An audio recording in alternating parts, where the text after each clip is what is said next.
परमात्मा के चरणों में आने के बाद अपना दुख अवश्य रोना होता है कि मुझे ये पीड़ा है, लेकिन अन्य डिमांड नहीं करनी चाहिए।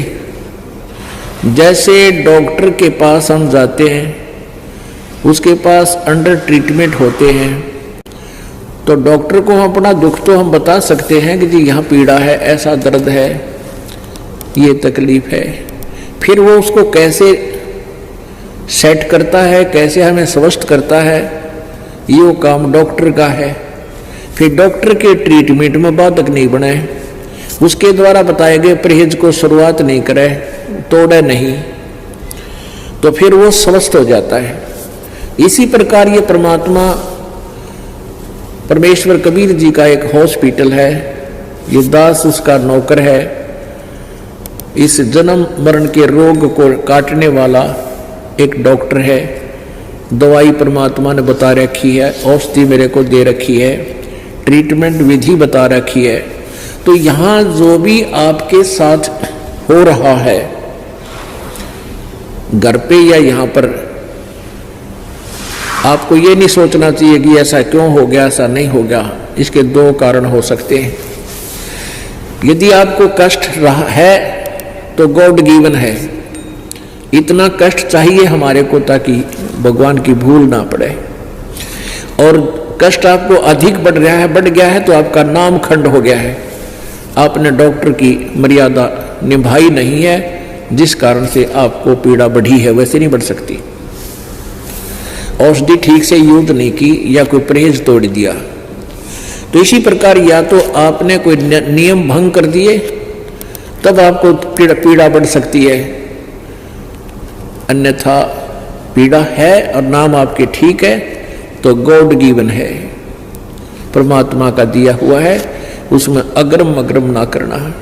क्योंकि कहते हैं सतगुरु शरण में आने से आई टले बला, और जय माथे में जय भाग्य में सूली हो। सूली माने मौत,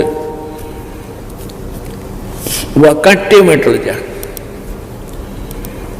ऐसे ऐसे भारी कष्ट होना हो, जान जानी हो, पूरा परिवार नष्ट होना हो, एक्सीडेंट हो जाता है, एक टांग कट कर बच जाते हो, वो टांग काटना यानी वो अंग भंग करना डॉक्टर के लिए, परमात्मा के लिए आवश्यक था, अन्यथा पूरा परिवार भी नष्ट हो सकता था। हमने युगों युगों के पाप इकट्ठे कर रखे हैं, तो परमात्मा अपने हिसाब से हमें जो है ट्रीटमेंट करेगा, हमारी हर तरह की सुविधाएं प्राप्त कराएगा, हमारे प्रारब्ध के कर्मों को काटेगा, निकालेगा, खत्म करेगा। जैसे डॉक्टर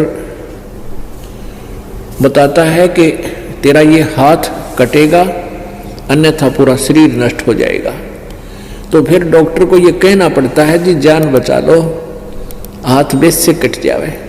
तो डॉक्टर का शौक नहीं, डॉक्टर कोई दुश्मन नहीं, शत्रु नहीं, उसने आवश्यक है जीवन की रक्षा करने के लिए एक हाथ को काटना। तो उसमें हम फिर कर क्या सकते हैं, सहमति ही देनी चाहिए। तो परमात्मा जो करते हैं आपके साथ, उसमें आपको कोई ऑब्जेक्शन नहीं होना चाहिए। हाँ, इतना ध्यान अवश्य रखें कि नाम ना खंड हो गया हो। नाम खंड होने से क्या होता है कि जैसे पहले तो जैसे जिसने बिजली का कनेक्शन ना ले रखा, तो वो क्या करता है, आटा भी हाथ से पीसे, पशुओं के लिए चारा भी हाथ से काटते थे, ऐसे मशीन व गोल गोल चक्कर की, और जल भी हाथ से निकालते थे, दूध भी हाथ से बिलोते थे, रड़कते थे। फिर ले लिया कनेक्शन, अब बटन स्विच ऑन कर देते हैं, अपने आप तो आटा पीसा जा रहा है और अपने आप कट कट कट कट सानी यानी चारा काटा जा रहा है। बटन दाब दिया, अपने आप मोटर सुर सुर करके नल का पानी का जो है ना बाल्टी भर देती है। और आपकी नालायकीतें, गलतीतें, बिजली बोर्ड का बिल ना भरने से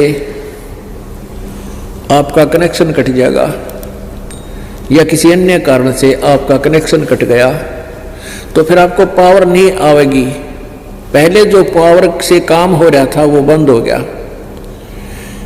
फिर आप हाथ से कितना कर सकते हो ये अंडरस्टूड है। तो ऐसे परमेश्वर कबीर जी की शरण में आने से आपका सब कार्य ईश्वरीय शक्ति से होगा, कबीर परमेश्वर जी की पावर से होगा, और फिर परमात्मा की पावर से जो काम होगा वो बहुत ही स्पीडता होगा, और जो मनुष्य नहीं कर सकता, मानव मैनुअली नहीं किया जा सकता, वो पावर किया करती है। तो ऐसी ऐसी अनहोनी आपके घर पर होंगी, आप सोच भी नहीं सकते। ऐसा सुख मालिक आपको देगा, सोचते रह जाओगे हे भगवान मेरी तो जान जानी थी, और दवाई खा के छक लिया, कोई गोली काम नहीं कर रही थी, कोई किसी प्रकार की, और फिर एकदम वैसे ही आपको ठीक कर देता परमात्मा। तो पुण्यात्मा कहते हैं ना जाने के उस सतगुरु के शरण में आने से अगर फिर भी कोई आपत्ति आती है तो ना जाने के बला टाली है भगवान ने। एक तो ये है, और दूसरा ये है कि आपने या कोई मर्यादा भंग करती है, इन दोनों में से एक ही होगा। तो इसलिए कोशिश रखें कि नाम भंग ना हो। मर्यादा भंग होने से बहुत हानि हो जाती है, काल का दाव लग जाता है। परमात्मा कहते हैं जब लग हंसा हमरी आना, और काल लगे ली तेरा बाणा।